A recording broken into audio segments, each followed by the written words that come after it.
భారత క్రికెట్ వ్యవస్థను గాడిన పెట్టేందుకు బీసీసీఐ 10 పాయింట్లతో కూడిన నియమావళిని రూపొందించిందని గత వారం రోజులుగా ప్రచారం సాగుతున్న సంగతి తెలిసిందే.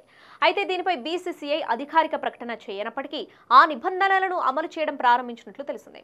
ఇందులో భాగంగా బీసీసీఐ జట్టు ఆటగాళ్ల ప్రయాణాలపై ఆంక్షలు విధించిందని తెలిసిందే.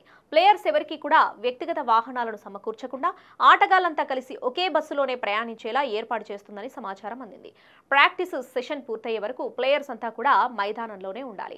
అక్కడి నుంచి హోటల్కు కలిసే వెళ్లాలి అని బీసీసీఐ నియమావళి రూపొందించింది. ఈ మేరకు ఇంగ్లాండ్ సిరీస్కు ఆతిథ్యం ఇవ్వనున్న రాష్ట్ర క్రికెట్ బోర్డు సంఘాలకు ఆదేశాలను జారీ చేసినట్లు క్రికెట్ వర్గాలు పేర్కొన్నాయి. ఇప్పటికే ఈ ఆదేశాలను తొలి టీ20కు ఆతిథ్యం ఇస్తున్న బెంగాల్ క్రికెట్ సంఘం అమలు చేస్తుంది.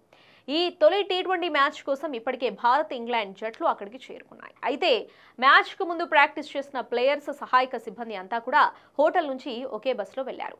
ఇక తిరుగు ప్రయాణంలోనూ అదే బస్సులో హోటల్కి వచ్చారు. భారత జట్టు కోసం ఒక బస్సును మాత్రమే అందుబాటులో ఉంచారు. ఎవరికీ కూడా వ్యక్తిగత వాహనాలు సమకూర్చలేదు. ఒకే బస్సులో ప్రయాణించాలనే నిబంధనకే కట్టుబడి ఉన్నామని బెంగాల్ క్యాబ్ అధ్యక్షుడు స్నేహశీష్ గంగూలీ వెల్లడించారు.